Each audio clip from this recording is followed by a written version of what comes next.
This episode has been brought to you by CompleteNutra.com, whole family nutrition. Welcome to the Healthy and Family Show. Each episode features interviews with doctors, experts, and real moms, revealing their secrets on how to keep you and your whole family holistically healthy. Your host is David A. Stone, award-winning movie producer, Amazon best-selling author, certified moringa grower, and founder of CompleteNutra.com, whole family nutrition, which is committed to providing the highest quality, science-backed, non-GMO, all-natural nutritional supplements to keep your whole family healthy.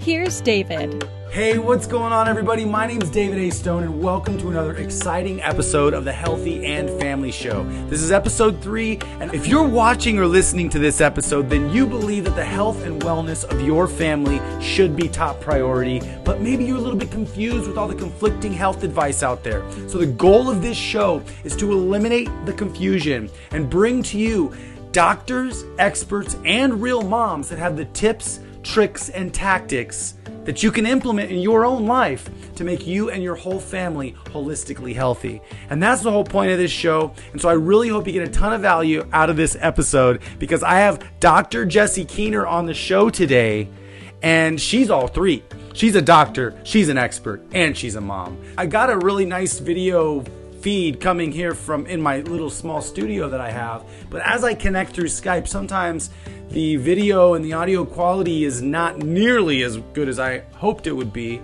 So I'm going to be addressing that moving forward in the next interviews. But today we have some excellent information that I'm really excited to share with you from Dr. Jessie Keener.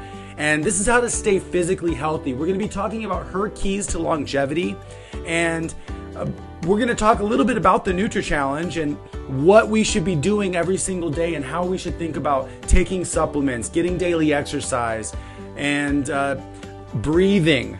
It's a very important piece of the picture. And what cortisol does, and how you need to have some passions in your path in order for us to really want to get healthy. So we got to find a why and a reason to get healthy. That's a really important piece of the picture. So I'm very excited to introduce Dr. Jessie for this episode today. Take it easy on the video quality on this one. Really just listen to what Dr. Jessie has to say, because she is really saying some crucially important things. I got goosebumps quite a few times during this interview with her. So I really hope you get a ton of value and benefit out of this interview. And yes, this is the third episode on the Healthy and Family Show, aired on the Goldstone Network. So I really hope this is all benefiting you guys. Please comment below this video right now, because I'm airing this live, so I'm going to see all your comments. So comment below this video during the episode so we can actually have a discussion. Today we're going to be talking about your physical health and some of Dr. Jessie's keys to longevity. And Dr. Jessie is going to tell you some simple daily activities that you can do, some simple things that you can do every single day and build into habits that's going to keep you and your whole family more holistically healthy. All right, so I'm really excited to introduce to you Dr. Jessie Keener. Hey, thanks, Jessie, for being on the show again for me. Yeah, it's my pleasure, Dave. It's so much fun when we get together. It really is. So today we're actually going to be talking specifically, let's really focus in on physical health and some simple daily activities that people can take away and start doing just to increase their longevity, and maybe kind of start dialing into what are your, if you have any keys to longevity. Oh, definitely. I have many keys to longevity. So yeah, I think that's really let's start from a sort of a bigger picture, and then we can work into specifics. Men had a 23-hour work week, and women had a 24-hour work week. Men walked an average 25 miles every week, no matter what. That was an average.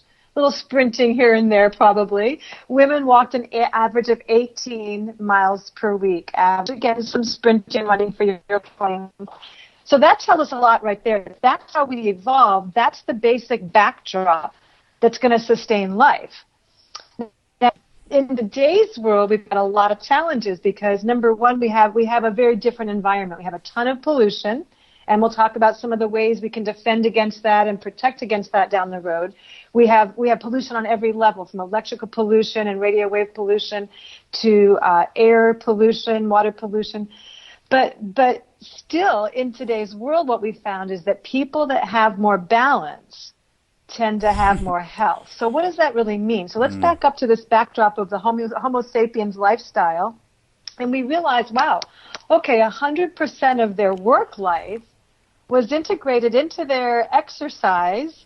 In other words, they didn't exercise for no reason, Dave. Oh, they yeah. exercised because they had to carry the water jugs to the river, scoop up the water, carry it back to their little cave or hut. You had to get out on the grounds and look for the wildlife and hunt. You had to get to the berries. So everything was integrated. Does that make sense? Yeah, they weren't just going to the gym and looking at themselves in the mirror. They were actually working. Right, because if you wanted to live, you were going to be walking those 25 miles, and you were going to be hunting during that time.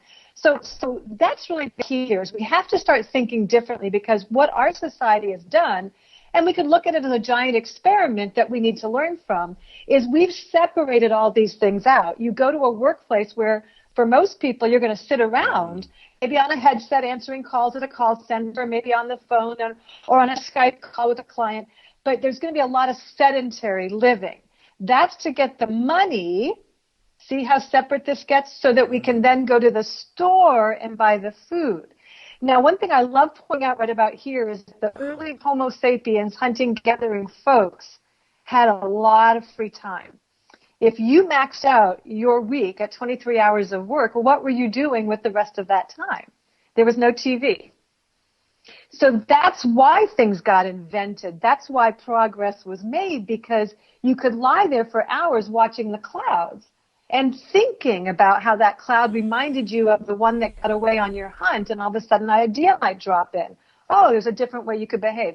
So we had tons of free time. We were grounded in nature, which helped our brains and our bodies stay well. So fast forward to today, we have a lot of television hours going down, which actually thwarts the brain's progress and development. And we have all our little modalities of life, instead of being completely and perfectly integrated, they're all separate. Wow. So it really does create for a lot of challenges. When you add the whole picture up, you can see why advanced countries like America, as an example, have some of the worst health, if not the worst health on the planet, right? Because we've gone to all these compartmentalized ways of being. And that is a perfect segue into even how our American Medical Association started, and how separate from what really was a value that whole movement was. So we fast forward to today. Now, here we are, 2020. You and I are talking in the middle of a global pandemic, actually. So here's what I've learned in the 40 years that I've been a student of health, someone who then got a degree and started championing and coaching people in health. So we have to keep the bodies moving. Bodies need rest, but bodies need movement. Bodies don't need to be sitting at desks for 12 hours a day, 8 hours a day. We have to keep moving. We have to have food that's clean, and that means really clean, because in today's world our food has been weaponized. And if you study, which I have, how certain pesticides and how, say, glyphosate reacts in our livers, failing to observe that whole phenomena, we're going to die very, very rapidly. So there's a whole lot to navigate, and that's why I'm really happy that you personally are taking on this realm, because as you're learning, it's so rich, there's so much to it, the rewards are phenomenal. And yet, the challenge really is, how do you make it work in today's life? And I love that you started this series with your mom's interview. If you have a good outlook mentally, a good outlook spiritually, when those disruptions occur, we can branch out and go, okay, well, I can't do this exercise, but I can do visualization. I can do meditation. I can do other things. So that we have to supplement, and we have to have access to clean foods, which usually does mean things like learning how to grow your own sprouts, learning how to grow some herbs on your front porch or on your window box. Do you have to become an urban farmer? No. But you're probably going to be better off if you have a few tricks of your home gardening and your own home herbs. You have to have, a variety. So for me, I eat a lot of the same base foods, but I incorporate a lot of different herbs and seasonings to make it taste different and feel different. And the other thing about health that I think is really obvious, but nobody wants to say it. So I'm going to be that little kid who says the emperor is buck naked. Americans eat too much food. They just eat too much. I literally was on the phone with a client a couple of days ago, and she said, I'm trying the new keto and I'm gaining weight. And I said, okay, so give me what you think your keto diet, like tell me what you're doing. And she said, I have 8 hours every 24 hours where I can eat. I said, okay. And she goes, I've gained 20 pounds because I just eat for 8 hours. I stop and I clean up the dishes and I go back to my computer and then I go, I'm hungry and I can eat during these 8 hours. I said, that's not how we do this. No, you need to have probably 2 meals in those 8 hours. So Americans need to literally be a little hungry.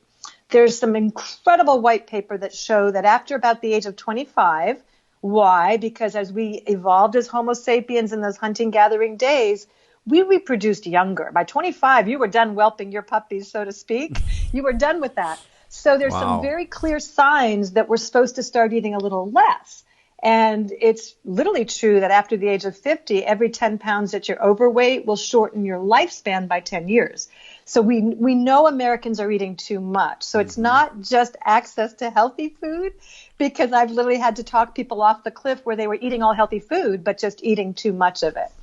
So we have to learn how to develop, portion control, how much is right for me. Someone who's training to be an Ironman competitor is going to need a completely different amount of protein than someone who's fairly sedentary and does light housework. Right. And so the good news is we have a lot of different ways that we can challenge ourselves to learn. I love experimentation. I think experimenting is really rewarding. We can't assume that you and I know what our bodies need. And even with all my education, I can't really assume it.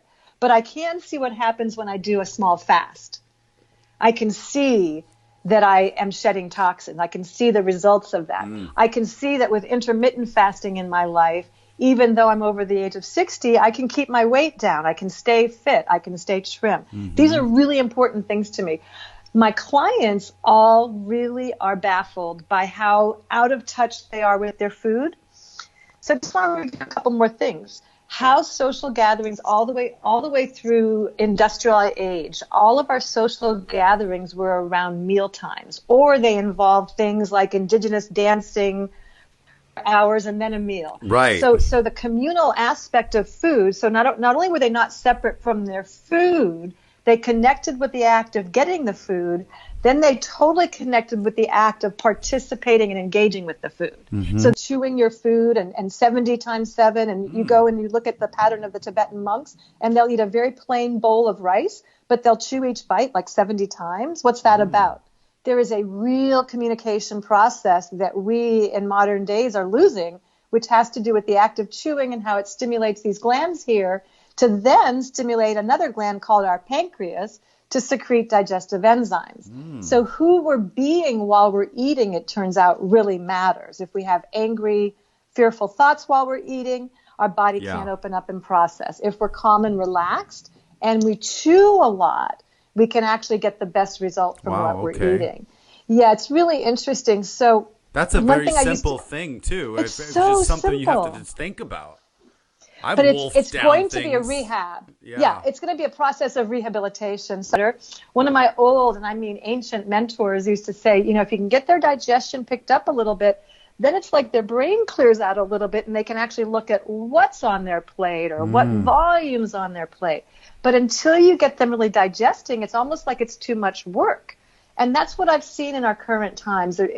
People really feel either afraid to take on their health because there's so much information, disinformation. They just don't know what to do.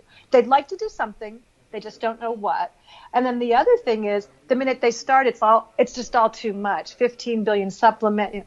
Well, what if you started with having your eating time be eating time? What if you started with making sure you chewed all your food and you just focused on drinking water the rest of the days throughout the day, not at mealtime? What if you just focused on becoming more conscious while you're eating to see how you Those are very simple things, but it's something that require a little bit of thought to bring them into habits. Yeah. Well, the giant con of this century is that we can sort of cheat Mother Nature and get away with it. Right. And GMOs. that's really, that's really the accurate way of describing it. So what we're all having to do is literally put a bit of discipline on. It is very much an act of discipline. Dave, you and I are faced with way too many choices. Yeah. Even if we just looked at what to eat, we could spend an entire day or two just looking at which diet, which plan, how to do it. Blah, blah, blah. No, that can't possibly be the answer then. So we have to go deeper and more fundamentally to look at the process. If I can tell a before and after based on what I'm eating, that's really intelligent. Yeah. So this is why I didn't meal, include the actual food choices in the NutriChallenge. I only included intermittent fasting in the NutriChallenge, especially after we met. I just realized something super profound, but it's very foundational. Everybody's different. Nobody specifically needs the exact same diet. Everybody has some different requirements that they need. And so that's why I couldn't really recommend a specific diet, because you're right. It's too confusing trying to like diet. But when we think about the word diet, the interesting point I want to make about the word diet is our diet is what we eat. What we eat is our diet. So technically we're always on a diet. We're just, yes, you know what I mean? It's like we just are in this thing of, we're dieting. We're diet, but that means we're doing something other than what we eat normally. But what we eat normally is our diet. So we got to we have to make that into something that benefits us. Here's the other thing, just to go a little bit quickly. We are made to forget that GMOs and glyphosate are in everything we're eating too. Because a lot of times people are trying to eat healthy, but they don't realize they're eating glyphosate when they eat anything that has any kind of wheat in it. And you're right, it changed into the staff of death, unfortunately, and it makes me so sad. But it's like the GMOs and the glyphosate are insidiously hidden in almost everything people eat. And that's the problem with it, is we have to be so vigilant because it's not even listed. And so when we're trying to eat healthy, we're still getting poison into our bodies unless we're extremely vigilant. And so we can't, because we're trained to forget. They put a nice brown, all natural looking package with like some leaves on the package and then say whole wheat. And we think, oh, that must be healthy. And so we are trying to be health conscious and still eating poison. And so I think it's just we're trained to forget. We're trained to not even think about it. And we have to think about it. Right. Yeah. And so we have to think about it. So it's a little bit weird because in a way it's like we're in a battle and the enemy is all around us, but we can be very discerning. So can we outsmart the enemy? And this is just for lack of better ways of languaging the conversation. I think so. Not that I like war at all. But sometimes we are fighting a battle. And I think this is one of them where, if your opponent thinks you're in a war, if your opponent thinks you're in a war, but you don't think you're in a war, you're still in a war. So you got to learn how to fight. You're still in a war and you're probably not going to last. Exactly. If your opponent thinks you're in a war, you got to learn how to fight. You got to learn how to fight or just perish, just ready to go. So that's kind of looking at it today, is that people that are willing to develop the discipline. So let's talk about this for just a second. In order to have discipline, you have to have a burning reason why. If there's no burning reason why, there won't be the discipline. Think of anything you've ever accomplished in your life that required discipline, and you'll see the origin of that was you had a desire, such as, I want to learn how to ride a bike so I can be like Billy down the street. Okay, but you have to keep going after it over and over and over until you had a breakthrough and you were riding on your own. That was a form of discipline. So for me, it's so much not about what we're eating as much as it is knowing what foods are guaranteed poison. We really shouldn't even call those food, and get those out of your house. So right now, the cortisol level of the whole world is going up in one sense. However, we have a choice to make right now. I have a feeling that if we make a different choice than cortisol, because here's what COVID-19 is actually doing. It's putting everybody back in their house. Now, we can choose to be stressed out about this, or we can choose to start a new renaissance. We can choose to slow down a little bit and do all the things that you ever wanted to do. Go be creative. Go find, if you want to write that story, write the story. If you want to paint, go paint. First, take a couple days and sleep in. If we can allow this reset to help us find a new renaissance, I think that is exciting to me, because just like Shakespeare wrote one of his plays during the quarantine during the plague, I think we can do the same thing right now. We can choose to use this to find our creativity and reevaluate what's really important, because we've been running, acting like everything is important. But like I talked in my book, we got to take one mountain that we really, really want, that's going to take us 2-3 years to climb.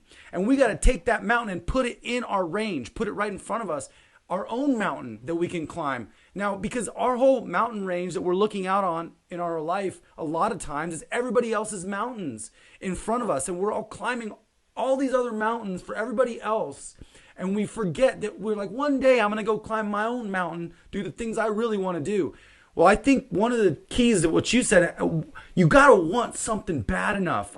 But people are climbing everybody's mountains, of everybody else's mountains. They're not finding that one thing that they want so bad. So I think, how do you find the passion? It's actually a little bit more possible right now when the whole world just slowed down. Because now we can say, oh yeah, that thing I always wanted to do, anything creative, sewing, learning how to crochet, learning the guitar, whatever it is, painting. Now's the time to do it, because then, you know what? If you want to really learn the guitar and play your favorite song, that's going to take you a couple years. These mountains I'm talking about are not like a little hobby that you could go do. Like something that is a little bit beyond you right now. But that you really want. Now, commit yourself to it, put the mountain in front of you, and right now, give it some time and start climbing your mountain every single day. Give it a little bit of time to your passion, a couple hours. And then, once everything, the whole world goes normal again or something, and you got to start climbing everybody's mountains again, that's okay, because you have a mountain in front of you that's yours, and you can go climb that mountain a little bit every day. And that's going to give people a little bit more of the why. Because it just zaps me if I'm not doing something that's firing me up at least a little bit every day, making a little bit of progress on it every day. So I think that can help people maybe find their why. Find something you really want to do. Allow the COVID-19 world pandemic to slow us down a little bit and be able to breathe. Think about taking your vitamins. Think about growing a garden. And paint some paintings and write some stories, whatever. Yeah, if you've noticed on social media, exactly what you're saying is happening in our natural environments. The fish are back in the canals in Venice. Yes. You can see the Himalayas now from the distance. It's not enveloped in smog. So why don't we take our lead from Mother Nature, who has said, oh, given all this, everything stopping, let me do what? Let me start to thrive. Mm-hmm. Let me start to generate myself into more. And as I said to a client yesterday morning, why wouldn't we want to become more during this time? This is the time we have to become more. Yes. And I think that's what you're talking about. We can choose to thrive in this, or we can choose to be victims of it and miss yet another opportunity. Those of us that are more spiritually oriented, those of us that have a desire to contribute ourselves maybe in a valuable way, or even just be a better family member, a better mother, a better father. It doesn't really matter what the goal is, but I think we should take our lead from nature. Nature is improving herself while the world has paused. Yeah. So we should take our cue right there, Dave. You know what's interesting too is like I have to like I'm reading this book, The 4-Hour Workweek by Tim Ferriss, and in it he says he stopped watching the news. Yeah, it's so good. He's like, I stopped. Got him. He's like, I find one friend who's so enveloped in the news, and I ask him once a week, okay, what happened? And then he gives me the highlights, and then I'm good. And I like that approach because shutting off the news allows us to be silent for a moment and maybe meditate. You might get a good idea if you're meditating. And that's actually why I like the nutrachallenge, because we always say like, I'm going to get in shape. I'm going to start running every day. And then you start running for 2 days and you wear yourself out and you get too sore and you can't run the third day, but then you get back into a rhythm and you don't keep it up. The nutrachallenge is literally walk. The 10,000 step thing, I actually feel that's more like a minimum now for me. But there was a couple days ago where I was all computer work and only got like 2,400 steps in. And I was like, I'm just going to go to bed and not try to go on my walk. But I'm like, it's okay. I take it easy on myself on those days. But I really try to get the 10,000. And if I do, I'm meditating. I'm thinking during my walks. Yeah. And the intermittent fasting, I've been doing it. It's April. I've been doing it this whole year. And I feel really great. I haven't eaten yet. It's about noon. I'm probably not going to eat till about 4, and I feel pretty good. I just eat for a couple hours. My body really likes it. I also did, like you said, we were talking about it a little bit on the last episode, I was there after, because I'm taking like 40 capsules in the morning. And I was kind of getting a little old. I was like, oh my gosh, I have to take all these capsules again. Oh my gosh. And so I actually kind of stopped for maybe about a week. And I'm back again, but I keep thinking building blocks. We got to think building blocks, because if we're not thinking building blocks, we have to make this stuff a habit, or else we're not going to do it. And so my body likes the things I've been doing. I'm feeling great. I'm getting stronger. I'm not losing any weight. In fact, I'm gaining a couple pounds here and there, but I think maybe it's muscle. I'm just feeling great. I'm more kind of gauging everything that I'm doing off of feeling better, having more energy. I'm finding a new kind of daily routine. Anyway, I think it's just it's learning more about yourself and about how you operate optimally. And then I think the other key is the 3 kinds of ideas: good ideas, bad ideas, and golden ideas. We really want to make sure we're not only serving others, or we're not only serving ourselves. Both only serving others and only serving yourself can still be good ideas. They're never golden ideas. And a bad idea obviously is not serving anybody. But a golden idea is something that, if you can actually start thinking about, how am I going to serve others with what I'm going to be doing? It's kind of like doing your physical job, which includes working out, includes your labor. If we can start building, what are we going to do based around how are we going to serve, it's going to change the whole structure of the game. That makes success perfectly fine. That makes succeeding big incredible. And that's why it gives you a little more passion for something, when you can stick through the hard parts and push through the walls, because yes, it's going to serve me, and yes, it's going to serve others. Yes, it's going to serve me, and yes, it's going to serve others. And it's got to do both, because it's not sustainable if it doesn't do both. I don't think the body will be healthy unless it's both. Yeah. So I've had a very distinct approach with that for a very long time. So the body is actually designed to be a communal instrument. Each body is designed to be a communal instrument. Think a band, think an orchestra. Yes. Every horn or flute, it's all a little different sounding, but they're all required to make that song. So the good news about what you said is we're already programmed and wired underneath it all for serving our community. That's how we evolved. That is actually why we survived. We developed relational skills. We developed cooperation skills. We developed all the skills. So my bold statement is a body will not stay well if its owner occupant isn't being of service to others. So big distinction here. We are not our bodies, and our bodies aren't us. We occupy our bodies, and our bodies host us. If I'm steering my body only towards what serves me, my body will not thrive. The body has its own agenda, which is to serve the other bodies on behalf of the community, and it's hardwired in. Yes. Or we would not be here today. That's a much deeper explanation. Absolutely. Yes. Yeah. Yeah. So the good news for someone listening to this, it's kind of like, oh, it's exciting but scary because I don't know how to do what they're talking about, is actually you do. But it will take slowing down. Yes. It will take turning the TV off. It will take unplugging from the news. It will take moving your body maybe more than you're used to.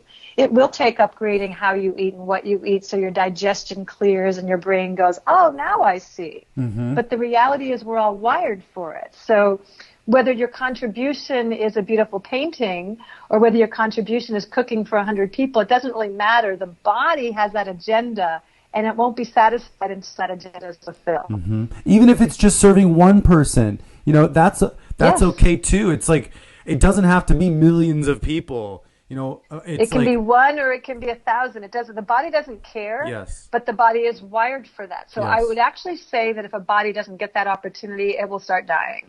Mm. It needs that. To thrive, it needs the opportunity. Bodies can't be well absent community. They can be lacking diseases and look okay, but they can't really be well. They can't really thrive absent community. And that's one other thing that I really feel strong about what you're creating here, Dave, is you're creating a community. Yes, it's virtual. No, we don't get the physical hug at the end, but it is Not a virtual yet. community. Not yet. And not yet. And we're that's required. So people need community. Yes, Our workplaces absolutely. are not community. Many families don't have that same communitarian approach to things.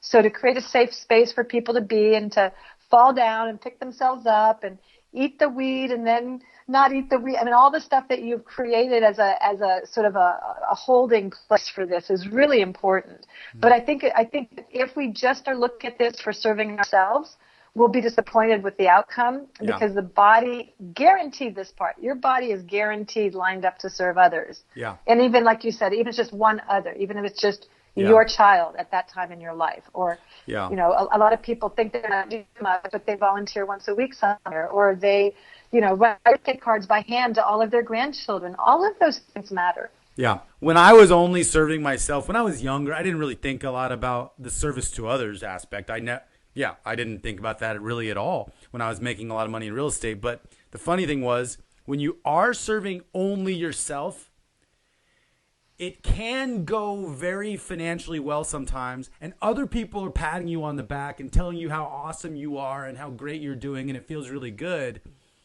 And so that gets a little bit addictive, but then at the top of something like that, which happened to me in real estate, it is so empty. It's like, why am I even doing this? I'm people are telling me how awesome I am, but it's like, what do I really want? Why am I even doing this? And hopefully that question is really getting asked right now, because that's where people, we got to get to that question. Who am I? What was I designed to do? And it's unique. It's something that's unique. It's even identical twins have different fingerprints. So everybody's thing, it doesn't have to look like anybody else's thing. It's something that's given to you, and you got to go find, we have to find our own inside ourselves. Yes. And if we're busy worrying and if we're busy, being addicted to quasi-food products, excessive sugars, etc. If we're over there distracted, we're not even going to know it's missing, Dave, to be honest. But the ones that sense something's missing, those are the ones that we're really doing this for. I've been serving others in this field for 35 years straight. 35 years straight serving others. Never once did I thought I knew it all. Never once have I been bored. It always has a backdrop for me of me needing to become a better person. And I'm not even hard on myself. I just realized that there's no way I can continue to serve others more and more without evolving myself. Oh, absolutely. So sociologists did an experiment about 25 years ago with people way at the end of their lives. So these are the 95-year-olds and the 97-year-olds. And they said, if you could go back and do anything differently, what would you have done differently? Have you heard of this one before? I think I've heard about it. Yeah. Maybe not this particular one. So the number one thing they would have done differently is take more risks. Wow. The number two thing they would have done differently is gotten more education. Wow. That's amazing. So to many that are listening to this conversation, it may feel very risky to ask questions like Dave is posing, like who am I here? What am I here for? Who am I? Why am I here? Where am I going with this? That may feel very risky. It did for me initially. But the reality is we're in the age of education. So the option to couple those two together and take the risk of just asking the question, you don't have to have the answer. Just provoke the question and then use the fact that we can get more education. We can maybe take a step and it's the wrong step. Okay, let me get some more education. And I do understand that you're right. It is fearful a little bit sometimes to really get deep and ask yourself the questions. But it's respectful to yourself. And it is work. It is a little bit of work. It's important for you to understand that giving yourself the time of day is just as important as giving someone else the time of day. Yeah. Yeah. I mean, at the end of your life, because we're all going to have one, we're all going to have an end of our life. Mm-hmm. And the way I look at it is much more like the Tibetan Book of the Dead, which is I want to live my life in a way that if I was going right now, I could say, and I went out on a great note. That every moment I want to not be hard on myself that way, but kind of have that as the backdrop. Like, am I living up to myself? Am I fulfilling my life for myself and for others? Am I fulfilling what my higher power, wants for me? Right. So that never gets old or boring, Dave. Ever. No, it doesn't. That's why it's so cool. So when you look at these pillars of health that you talk about, I would also say that these pillars of health have to really connect into others, service with others, and service for life itself. Yes. So what do I mean by service for life itself? I mean that life is always evolving. Life is always becoming. Just like nature is now rejuvenating herself because in the pandemic things have stopped, there's much less pollution. So life is always moving into higher orders of integration. And actually, that's what Goldstone Network is: people, planet, future. It's really important that we think about each other, we think about the planet, and we think about our future. Thank you so much. This has been a great conversation, and I want to do another conversation with you specifically because you're an expert in breathing or brain training is what you call it, and I really want to expose people to what that looks like too. So I look forward if we could do something on breathing work and brain training. I think that'd be awesome. I would love that. Cool. Awesome. I would love that. I think that would fill up the show very nicely, Dave. Cool. Thank you for joining us for the Healthy and Family Show. Visit our website at healthyandfamily.com. That's healthyandfamily.com to see what all the other doctors, experts, and real moms have to say about keeping your whole family healthy. This episode has been brought to you by CompleteNutra.com, Whole Family Nutrition, and aired on the Goldstone Network. People, Planet, Future.